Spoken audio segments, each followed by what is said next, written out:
Olá pessoal, bem-vindos a mais um Papo de Polícia. Hoje vou falar de um assunto que atingiu os nossos bolsos nesse mês de fevereiro, que foi o impacto da reforma da Previdência, que trouxe o aumento da alíquota previdenciária para todos nós servidores públicos, atingindo mortalmente os aposentados e aqueles que se aposentaram por invalidez. Trouxe para falar do tema o nosso amigo Leonardo Lacerda, servidor do Judiciário, presidente do Sindijus e coordenador do Fórum dos Servidores Públicos aqui no nosso estado. Estamos juntos nessa luta para reverter esse absurdo, tentar sensibilizar o governo do estado, a classe política, para que possamos diminuir essa perda. Então, Leonardo, muito obrigado por estar junto com a gente. E eu queria que, já que você começasse, para aqueles que não sabem, qual foi o impacto dessa reforma da Previdência que acabou nos afetando aí de forma muito grave nesse mês de fevereiro aqui do ano de 2021. Obrigado pela parceria, pelo espaço. Então, como todo mundo sabe, foi uma reforma que atingiu todas as categorias do serviço público, né, incluindo dos outros poderes, como o Judiciário, o Ministério Público, da própria Assembleia Legislativa, né? E o ponto principal foi o que aumentou a alíquota nas faixas salariais abaixo do teto do INSS, né, do teto do regime geral de previdência. Então antes era 11% até o teto e 14% acima do teto. Agora ficou 14% em cima de tudo. E o outro ponto, que envolve também os aposentados, é que aumentou a base de cálculo dos aposentados. Antes os aposentados só pagavam na faixa salarial acima do teto. E agora eles pagam... Que era o teto do INSS, né? Exatamente. E agora pagam na faixa salarial ou na faixa de proventos acima do salário mínimo. Então aumentou a faixa, né, a base de cálculo. O teto do INSS hoje é R$ 6.100 alguma coisa, né? Isso, era 6.100 no momento da lei, agora 6.400. E então antes, tudo que recebesse abaixo disso não cobrava a previdência do aposentado, né? E até abrir um parênteses, né, que só nós, servidores públicos, pagamos previdência mesmo depois de aposentado, que é totalmente diferente da área privada, né? Você contribuiu a vida toda, quando você vai se aposentar, você recebe o que você contribuiu. E no caso do servidor público, ele continua pagando. Mas até então, o único consolo era que só pagava numa faixa, né, acima de 6 mil e poucos reais. Agora é praticamente inteiro, ele praticamente paga como um servidor da ativa, né? Tirando a faixinha de R$ 1.100, o resto tudo agora o aposentado vai ter que pagar, e por isso que deu esse desconto gigantesco, principalmente para o aposentado. Chega de qual valor, mais ou menos? A gente fez um cálculo que para quem recebe acima do teto, ou seja, ali acima, seja 6.500, 7.000 para cima, o ativo chega a pagar uns R$ 180 a mais. E já o aposentado é R$ 700 mais ou menos a mais que ele paga, ou seja, a menos da sua renda, né? E aí também tem o ponto do aposentado por invalidez, por doença grave, né? Vocês devem ter sentido muito por aqui, né? Que é uma covardia aconteceu. Porque daí, como o aposentado ele era isento até o teto do INSS, já o aposentado por invalidez, por doença grave, era o dobro do teto do INSS, ou seja, até R$ 12 mil, 12 mil e pouquinho, esse aposentado com doença grave não pagava previdência. Agora, desde o salário mínimo, ele foi jogado com o mesmo tratamento do aposentado comum, digamos assim, mesmo tendo uma doença gravíssima que gerou sua aposentadoria ou até após a aposentadoria. E isso foi revogado, porque tinha esse dispositivo na legislação que garantia esse direito àqueles que foram aposentados por invalidez, e essa reforma revogou. Isso. Antes da reforma, aposentado normal pagava só acima do teto, e aposentado por invalidez com doença grave, acima do dobro do teto. E aí, com essa reforma, todo mundo paga acima de um salário mínimo. Então, para ele, o impacto foi bem maior para quem tem doença grave e invalidez, que aí pode chegar a R$ 1.200 e poucos de desconto, ou seja, a menos da renda, de pessoas que, teoricamente, tinham um tratamento diferenciado pela lei justamente por ser mais sensível, ter mais problemas e garantir inclusive tem isenção de imposto de renda na maior parte dos casos. E agora, em relação à Previdência, foi jogado junto com todos os demais e teve um prejuízo ainda maior. Quase uma crueldade. Quem mais precisa acabou tomando prejuízo maior de todos. E é contraditório, porque você tem isenção do imposto de renda e agora na Previdência vai pagar o cheio. Então é um absurdo. Eu fiz um vídeo aqui, você fez o vídeo esclarecendo aos servidores públicos do estado inteiro. Eu falei com os policiais civis e com os servidores também, falando que foi uma covardia, uma crueldade. Essa reforma tirou o alimento do aposentado, tirou o remédio do aposentado, e nós temos que nos unir. Mas aconteceu isso, Leonardo, não foi por falta de luta dos sindicatos. saímos nas ruas, tem ações judiciais em andamento. O que realmente acontece é a insensibilidade do governo do Estado, uma classe política como os nossos deputados estaduais, que muito poucos deles defendem o servidor público, defendem o trabalho público e todos eles dizem amém ao que o governo do Estado encaminha. E o que nós podemos fazer? O que ocasionou isso? Então, é bem observado que no momento, né, da aprovação da lei, pouco depois, o Simpol conseguiu atuar de forma nacional por meio da Cobrapol. Nós temos uma ADI. Com a ADI. Nós, por exemplo, optamos também pelo mandado de segurança. Outras entidades também estão entrando até agora. Saiu na imprensa agora que é uma batalha judicial contra essa reforma do Reinaldo, né? Mas a gente espera que a justiça acolha pelo menos alguma dessas ações. Isso aí no campo judicial, então temos mandado de segurança, temos a ADI nacional, com apoio pelo Simpol, temos a ADI estadual, parece que uma federação daqui está fazendo. Reserp, né? Temos outros mandados de segurança, talvez ações individuais. Então no campo jurídico todo mundo está fazendo questionamento e é importante ressaltar que a opção de vocês, ela beneficia todo mundo, né? Então temos que todos apoiar isso. A ADI, ela tira mesmo a lei, a vigência da lei. Então no campo jurídico, a gente tem instrumentos e estamos usando todos os instrumentos, né, todos os caminhos.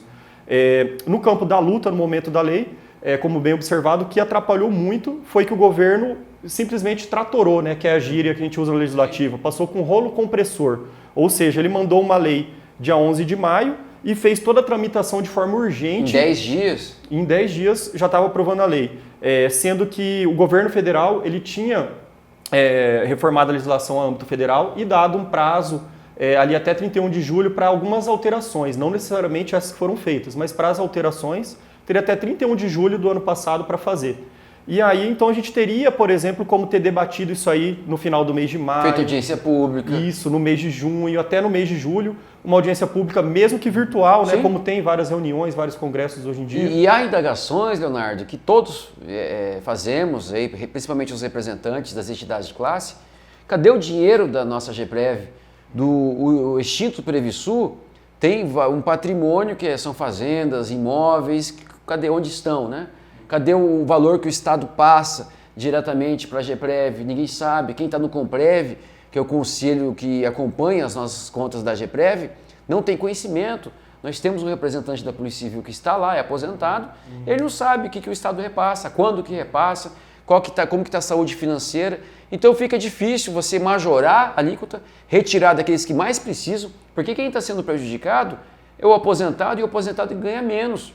Não vai atingir o salário de um desembargador aposentado, que ele já paga 14% há muito tempo, em cima aí do teto do INSS. Vai atingir aquele aposentado nosso, do judiciário, aposentado policial civil, que ganha pouco. Então imagina você ter agora R$800 de desconto, R$1.200, numa situação que nós já estamos aí há 3 anos, salvo engano, sem sequer reposição inflacionária. Eu volto a dizer, é uma covardia que aconteceu com os nossos servidores públicos, com os aposentados, aqueles aposentados por invalidez. E a gente tem que lutar para mudar isso. Então lutamos aí, o governo se aproveitou da pandemia de forma covarde também, para impedir que nós fizéssemos aí as manifestações, mas é como eu disse para você, para o Leonardo agora, antes da entrevista. Ou os aposentados vão falecer em razão da pandemia, né, se expondo, ou em razão da falta do alimento em casa, da falta do remédio. A gente tem que sair na rua, se unir aos sindicatos, é isso que nós estamos fazendo no Fórum dos Servidores, né, que já tomou algumas atitudes, né? Então, foi uma crueldade no meio, se aproveitando da pandemia de uma votação virtual. Imagina se não tivesse pandemia, se fosse no ano anterior. Aquilo lá a gente ia conseguir ocupar a Assembleia Legislativa, fazer protestos ali na rua. Participamos de uma grande manifestação, né? Já teve uma muito grande numa reforma anterior, essa ia ter o dobro do tamanho. Só que aí eles fizeram de forma apressada, inviabilizando um debate democrático. Eles poderiam mostrar os números e a gente teria muitas alternativas para mostrar, né? Vocês tiveram posse desses números até agora? Não, né? Então, eles apresentaram um estudo atuarial junto com o projeto de lei. E nos chamou muito a atenção que eles mostram qual seria a arrecadação se fosse uma alíquota progressiva, né, que começa com um percentual mais baixo para quem ganha menos e vai subindo o percentual, chegando no percentual bem mais alto para os 22, né? Isso, de 7,5% até 22%. Essa que inclusive foi a reforma do governo federal. Hoje em dia é isso aí que se aplica lá. Aí o nosso estado ele decidiu que seria 14% linear, né, 14% no salário inteiro. Só que nos cálculos que eles mandaram para a Assembleia, eles escondem, não aparece o valor dos 14%, só aparece o da alíquota progressiva. Senão a gente poderia comparar, peraí, qual que é a arrecadação de cada um, e se fizesse um meio termo para proteger os salários mais baixos, ao invés de ser uma alíquota idêntica para todo mundo. Só que aí foi dessa forma, e será que isso aí não causa uma nulidade do processo legislativo, da própria lei? Porque se ele não forneceu o número, né, as informações devidas ao legislativo, então ele não poderia ter aprovado essa lei. Mais um problema por não ter sido debatido e aberto para as instituições, né? Porque uma mudança tão drástica dessa, tinha que ter havido um debate. E isso não ocorreu, principalmente para aquelas pessoas que são as afetadas. Nós representamos os servidores públicos e temos que mostrar qual que era o prejuízo, o que poderia fazer para achar alternativa, e isso não foi discutido. O Paraná mesmo, né? Paraná colocou o teto de 3 salários mínimos, foi menos gravosa. Aqui em Mato Grosso do Sul foi mais gravosa, inclusive, a reforma do governo federal. No Mato Grosso, os deputados estaduais já estão trabalhando para reverter a situação. Foi aprovado um projeto lá, né? Colocando, retrocedendo a situação do direito dos aposentados. E aqui, a gente tem visto esse posicionamento? Então, a falta de debate naquele momento foi uma falta de respeito, né? Com todo mundo que foi afetado depois. E a gente poderia ter apresentado alternativas, né, naquele momento, e é isso que a gente tem que tentar fazer agora, né? Agora que todo mundo está alerta, agora que vieram os efeitos, tentar reabrir esse diálogo que faltou naquela época. Então, como você mesmo falou, vários outros estados, em vez de colocar a partir de um salário mínimo, colocaram a partir de 3 salários mínimos, ou 3.000, ou 3.500, ou uma escalonada para proteger um percentual menor. Isso, exatamente. Então poderiam então ter feito esse teto acima do salário mínimo, e a Constituição Federal ela diz: o governo poderá cobrar acima de um salário mínimo, ou seja, qualquer valor acima do salário mínimo ele pode. Então poderia ser mantido o teto do INSS, poderia ser criado um teto de 3.000, como é em outros lugares, mas aqui optaram por fazer o máximo possível de prejuízo aos servidores. Então poderíamos discutir um teto maior, poderíamos discutir uma alíquota progressiva para proteger os baixos salários. Como você bem disse, acaba afetando todos, seja quem ganha muito, quem ganha pouco. Às vezes, eu tenho uma colega que o salário dela, a aposentadoria dela, os proventos é de R$4.000. Ela vai ter que pagar quase 500 de previdência. Antes ela não pagava nada porque era abaixo do teto. Então imagina para alguém que é aposentado, que vive já com esse dinheiro há um bom tempo, de repente ter que perder R$450, R$500 da sua renda. Ela não sabe o que ela vai fazer. Assim como um colega que ganha um pouco mais, ele pagava 500 de previdência, porque ele era aposentado por invalidez, era cobertado pela isenção da invalidez. De 500 foi para 2.200 a aposentadoria dele. Então, são vários casos, seja do salário mais alto, seja do mais baixo, foram gravemente afetados. Então, poderiam fazer essas faixas e esse teto, poderiam pelo menos salvar os aposentados por invalidez ou com doença grave. Claro. Eles têm isenção do imposto de renda? Isso, são os que precisam de um tratamento diferenciado da lei e foram jogados para um tratamento comum. Então, por que não pelo menos salvar eles se tivesse aberto esse diálogo?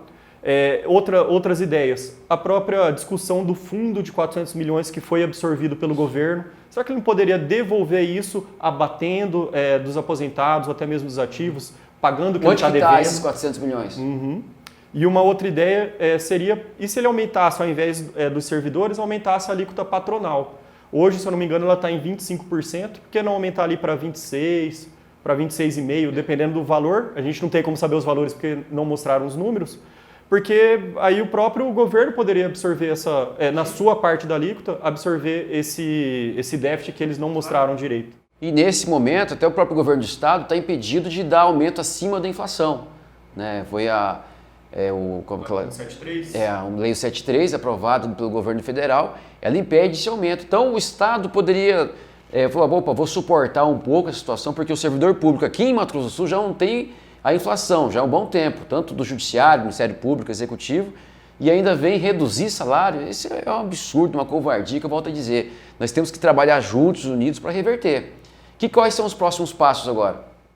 Então, a gente num passo inicial, né, junto ao Fórum dos Servidores, que é importante essa união de todos os sindicatos, todas as categorias, né, porque envolve todo mundo e juntos a gente vai conseguir ter muito mais força na luta. A primeira deliberação foi por buscar o diálogo, que é sempre o melhor caminho, né, de conseguir resolver isso.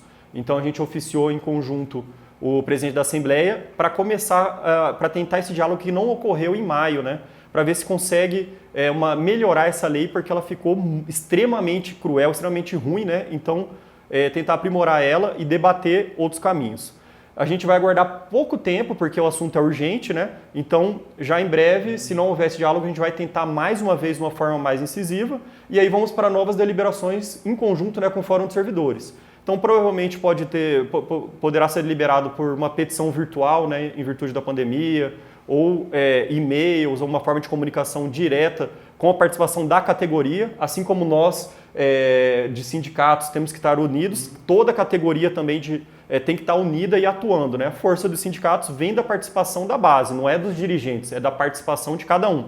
Então, talvez e-mails e, claro, uma ampla atuação na mídia, a gente já vem fazendo, mas atuar com mais firmeza nisso, com mais regularidade, de mostrar o nosso lado para a mídia, até para tentar puxar a opinião pública ou a preocupação dos políticos em relação a isso. E depois podemos tentar ver o que fazer nessa pandemia, mas para praticar atos, porque se a gente está inviabilizado de alguns tipos de atos, a gente tem que usar a criatividade, né? E aí deliberando sempre em conjunto, né? Todos os sindicatos juntos e com toda a categoria participando efetivamente. E dando o exemplo do Mato Grosso, né? Que você também já comentou, que lá os próprios deputados viram que fizeram algo muito grave e tentaram voltar atrás. Pode ter questionamento ali de legitimidade, de iniciativa do projeto, mas pelo menos eles estão tentando, eles estão trazendo... Há uma força política, né? Isso, eles estão trazendo esse debate, pautando esse debate, e a fala deles é muito parecida com a nossa. Governador, vamos conversar, vamos chegar, vamos diminuir esse prejuízo. Então os próprios deputados estão puxando isso, e o nosso objetivo aqui, né, no Mato Grosso do Sul, é que seja feito como no Mato Grosso, que os deputados falem, olha, aprovamos um projeto, ele ficou muito ruim na prática, estamos acabando com milhares de famílias de renda, então vamos tentar dialogar e chegar no consenso, e aí cabe também a nós, servidores, a nós, sindicatos, cobrar deles isso aí, e que a nossa vez vai chegar também daqui 2 anos na hora da eleição. Não se esqueçam, deputados, 2022 está aí. Então nós já mostramos, tanto o Sindijus como o Simpol, o Fórum dos Servidores, aqueles deputados que votaram contra os servidores, contra os aposentados.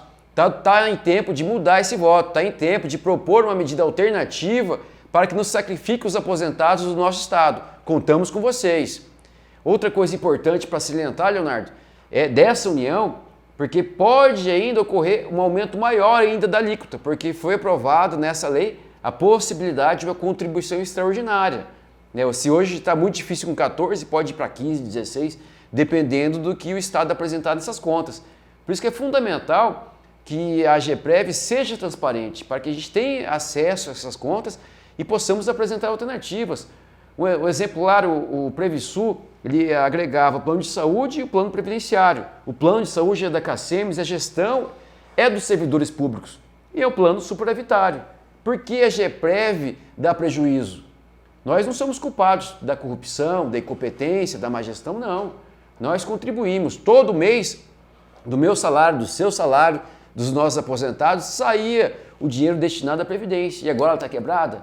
A culpa é do Estado que desviou esse recurso. Então nós temos que achar alternativas para que a nossa Previdência seja saudável, para que ela consiga pagar as aposentadorias e que não onere aqueles aposentados, os que estão nativos, servidores da ativa. E é importante essa união, e a Assembleia Legislativa tem que acordar nesse momento. Não é só apresentar o projeto que o governo do Estado ele encaminha e aprovar. Tem que haver um debate, é isso que nós estamos procurando. Isso é a essência da democracia que nos foi vedado, né? Então é importante mesmo falar para a categoria que essa é uma batalha. Já está valendo a lei, mas ainda dá a chance de mudar essa lei. Então a gente tem que lutar muito firme agora, porque se não fizermos nada, se a categoria não lutar por si agora também, em conjunto, atendendo aos nossos chamados, depois pode vir a alíquota extraordinária, né? Uma alíquota temporária muito maior para os aposentados. Então, se verem que não aconteceu nada, a próxima vez eles vão falar, então agora vamos aumentar de 14 para 20 para os aposentados por 2 anos, 5 anos.